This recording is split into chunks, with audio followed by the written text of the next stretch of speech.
এখানে কে যেন বললো যে গোটা দুনিয়ার সব মনে হয় মেশিন এখানে হাজির হয়েছে।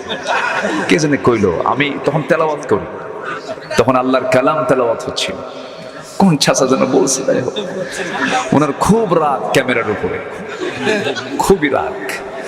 কিন্তু আজকে কিন্তু এসপি মহোদয় একটা কথা বলেছেন যে প্রযুক্তি, সায়েন্স, টেকনোলজি থেকে আমরা দূরে থাকার কারণে আজকে মুসলমানদের এই অধপতন।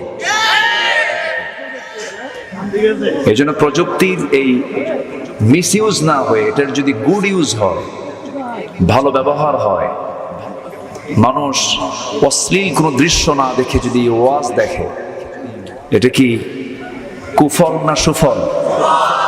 তাহলে এগুলো কি থাকার দরকার আছে না? সবই তো ঠিক, আবার কোনোটাই ঠিক নাই। আমাকে দেখতে পাচ্ছেন না অনেকে, এখন ওটা রেকর্ড করার জন্য সাউন্ডটাকে এখানে এই মাইক্রোফোনগুলো জমা দিছে। তো আপনার যতটুকু অসুবিধা হচ্ছে, আমার তো কোনো অংশ কম না, আমি তো পর্দার মধ্যে। হ্যাঁ, তো একটু আমরা ধৈর্য ধরি। সবচেয়ে বড় কান, সবচেয়ে বড় চোখ হলো দিলের চোখ। সবচেয়ে বড় চোখ কি বলেন? দিলের চোখও থাকে, দিলের কানও থাকে। আমরা দিল দিয়ে কোরআন শুনবো, বুঝবো। নাযালনা আলা কলবিক, হে রাসূল, আমি আপনার দিলের উপরে কোরআন নাজিল করেছি। কোরআন বুঝতে হবে মাথা দিয়া না দিল দিয়া? দিল দিয়া। একটু দিলের চোখটা খোলা রাখলে আর কিচ্ছু লাগবে না। সবাই থাকেন। আমি এসপি মহোদয়ের ওই কথা সরিয়ে সরিয়ে কথা বলতে চাই। উনি বললেন যে আমি তার গরম গরম কথা বলতে পারি না, জিহাদি কথাও বলতে পারি না। আসলে আমাদের দেশে কিছু কিছু মানুষ, কিছু কিছু আলোচকও আছেন এবং শ্রোতাও কিছু আছেন।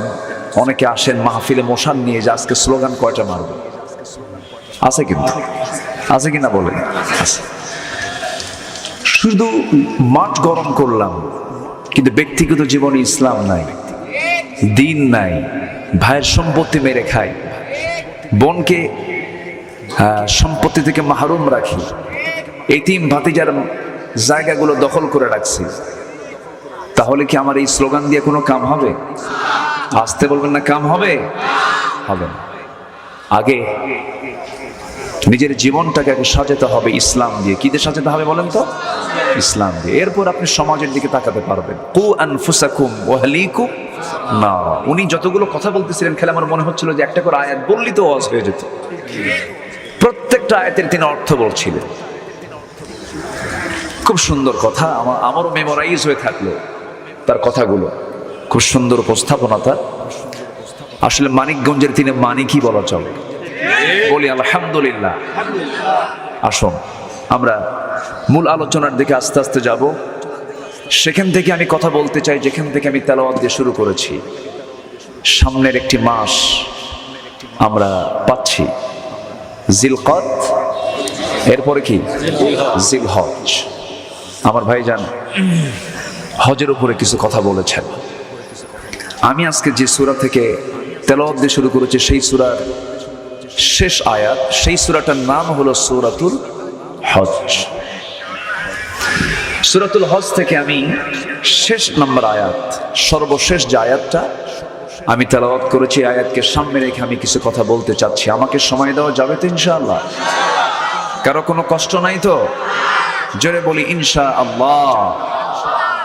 সম্মানিত হাজিরিন, মহান রব্বুল আলামিন এই পৃথিবীতে মানুষ পাঠিয়েছেন। মানুষ পাঠানোর আগেই তিনি পরিকল্পিতভাবে লাউহে মাহফুজের সংরক্ষণ রেখেছিলেন এই কিতাব। এই কিতাবের বাড়ি কি দুনিয়া? বাড়ি কোথায়? আকাশে, আসমানে। এই কিতাব কি হাদাল কিতাব না যালিকাল কিতাব? আমরা কি কি কি পড়েছি কোরআনে? হাদাল কিতাব না যালিকাল কিতাব? এই কিতাব না ওই কিতাব? আসমান কোথায়? কত উপরে? 3 মাইল, 4 মাইল, 5 মাইল? দূর দিগন্ত, এর কোনো শেষ নাই।